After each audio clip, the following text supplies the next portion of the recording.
माना सच्चे डेरों में कुछ झूठे सौदे होते थे। पहली पंक्ति आप समझ गए, डेरा सच्चा सौदा, कोई बात नहीं। आपने हिंदुस्तान के धर्म को अपमानित किया, आपका बेटा आपके घर में बोल रहा है, आप कैसे सुनते हैं मैं आप पर छोड़ता हूं, निवेदन करता हूं। पहली 8 पंक्तियां सुनिए। माना सच्चे डेरों में कुछ झूठे सौदे होते थे, यह भी माना पुष्प वाटिका में वो कंटक बोते थे, माना ये कानून तोड़ वो अहंकार में तन बैठे, ये माना कि कुछ आश्रम गुंडों के आश्रय बन बैठे, पर पुरखों से मुझे मिली उस शुचिता में उत्तर दूंगा। मैं तो कवि हूं, इन प्रश्नों का कविता में उत्तर दूंगा। धर्म ध्वजा जल जाए या जब जब सच्चाई हारेगी, उस समय यदि चुप रह जाऊं तो कलम मुझे धिक्कारेगी। उस समय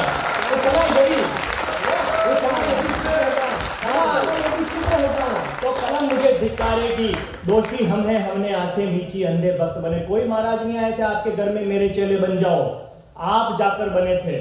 ये जिम्मेदारी आपकी बनती है। और एक नाम ले रहा हूं, एक नाम, और मैं ये मान के कविता सुना रहा हूं कि आप बहुत पढ़े लिखे और संभ्रांत लोग हैं। बस इस हिम्मत को बनाए रखना, मेरे इस भ्रम को बनाए रखना, मैं निवेदन करता हूं सर। दोषी हम हैं, हमने आंखें नीची, अंधे भक्त बने, और खटमलों की खातिर हम ठंडे मीठे रक्त बने। तुमने धर्म की व्याख्या की एक व्यक्ति के आचरणों से, एक व्यक्ति को धर्म बनाया गया देश में। तुमने धर्म की व्याख्या की एक व्यक्ति के आचरणों से, तुमने गलत समीक्षा कर दी बाहर के आवरणों से। चंदन पर लिपटे भुजंग से जहर नहीं फैला करता, चंदन पर लिपटे भुजंग से जहर नहीं फैला करता। अंदर के आ जाने पर भी सूरज कभी नहीं डरता। धरती पर कुकृत्यों से अंबर बदनाम नहीं होता। सिर्फ नाम में राम लगाने से कोई राम नहीं होता। सिर्फ नाम में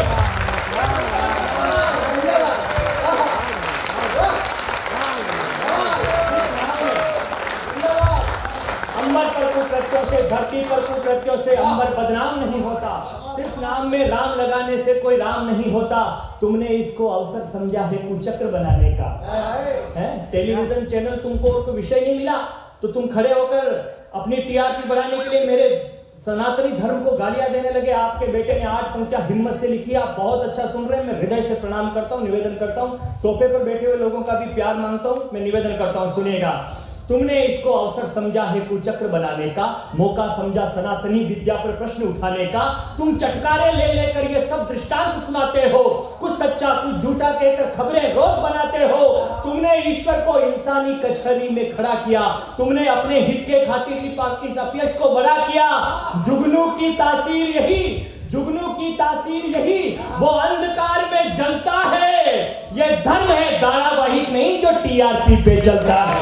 ये धर्म है, ये धर्म है, ये धर्म है धारावाहिक, ये धर्म है धारावाहिक नहीं जो टीआरपी पे चलता है। अगले 3 बंद में हिंदू सिद्धार्थ देवल पढ़ता है। अब हिंदू सिद्धार्थ देवल 3 बंद इस बड़ी कविता के आपको निवेदन करता है, निवेदन करता हूं, सुनिएगा। पर मीठी झीलों पर विष की बूंद प्रभावी कहां हुई। कुछ भी समझो, कुछ भी कर लो, लेकिन होना जाना कुछ नहीं है। मुद्दों का विरोध करते करते कब देश का विरोध करने लगे तुम्हें खुद को ही पता नहीं चला। मैं निवेदन करता हूं, सुनिएगा।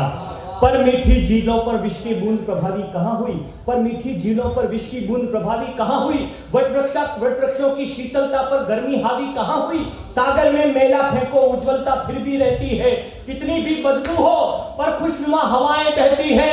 इसी तरह यह धर्म, अब आपके पास अवसर है कि आप अपने धर्म पे गर्व कर सकें। इसी तरह यह धर्म सनातन सदियों का संवाहक है, मंत्र मंगला भजन आरती का भी पावन गायक है।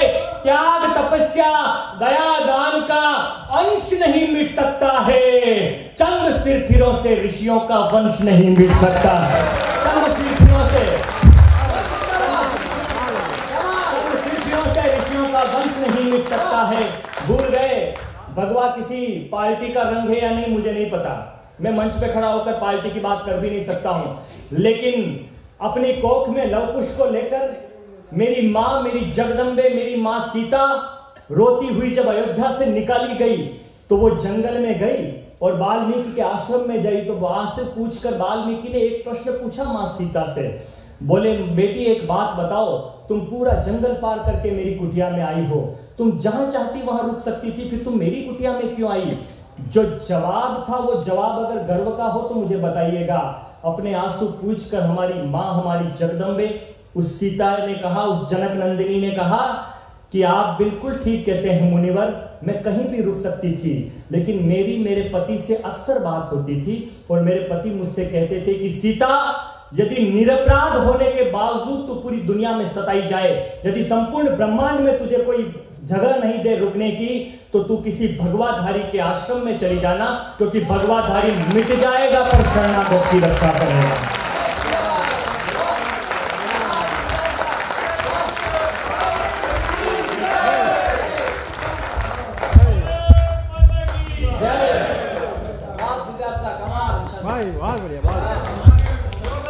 उन्होंने कहा किसी भगवाधारी की शरण में चली जाना, ताकि तुम भगवाधारी मिट जाएगा पर शरणागत की रक्षा करेगा। भूल गए भगवाधारी परशु की परम प्रतिष्ठा को। कविता आपका प्यार मांगती है, सुनकर बताइएगा। मैं मान के चल रहा हूं, मुझे सब पता होता है कि पशु मेलों में कैसे सुनाते हैं, भीड़ में कैसे सुनाते हैं, हॉल में कैसे सुनाते हैं और अच्छे लोगों को कैसे सुनाते हैं। भूल गए भगवाधारी परशु की परम प्रतिष्ठा को, भूल गए भगवाधारी उस कृपाचार्य की निष्ठा को, भूल गए भगवा पहना तो एक डाकू भी संत बना, वाल्मीकि से मां सीता का जीवन एक बसंत बना, राम को भगवान बनाया वशिष्ठ भगवाधारी थे, भगवाधारी संदीपन के श्री कृष्ण बलिहारी थे, भगवाधारी ईश्वर बारठ देवयान पुजवाते हैं, भगवाधारी बाबा तुलसी घर घर गाए जाते हैं, भगवाधारी अष्टवक्र ने जिसे छुआ सब शाप गए, भगवाधारी वामन बन प्रभु तीन लोक को नाप गए, तो कोई ददीची मिटकर ऊंचा स्वाभिमान कर जाता है, भगवाधारी धर्म युद्ध में अस्थिदान कर जाता है। भगवाधारी धर्म युद्ध में अस्थिदान कर जाता है।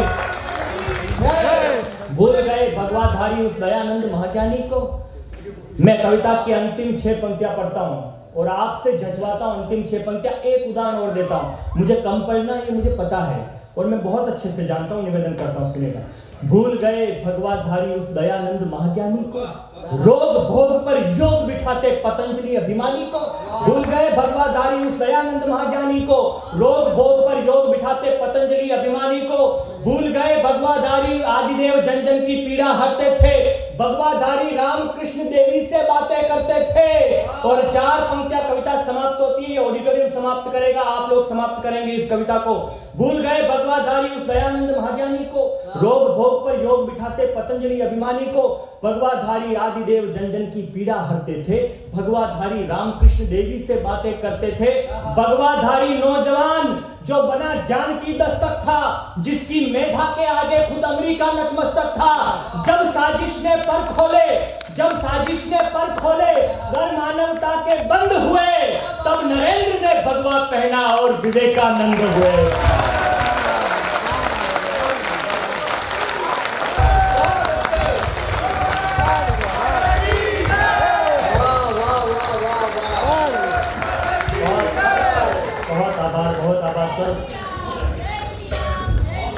बहुत आभार thank you very much, thank you sir, बहुत धन्यवाद। आप विराजिए प्लीज। मैं वैसे उदयपुर में कम कविता पाठ करता हूँ, आप ऐसा सब कारण भी जानते हैं, सब जानते हैं, लेकिन जैसी भी स्थितियाँ हो, आज तक ऐसा नहीं कि पहले कभी मुझे स्टैंडिंग ओवेशन मिला नहीं हो, कोई लोग खड़े होकर कविता नहीं सुनी हो, ऐसा नहीं हुआ है। लेकिन उदयपुर के अंदर ये मेरा पहला सौभाग्य है कि मुझे आप लोगों ने इस तरह सम्मान।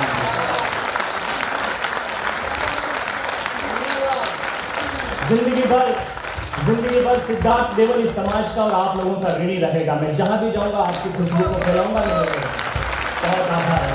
Thank you sir, thank you.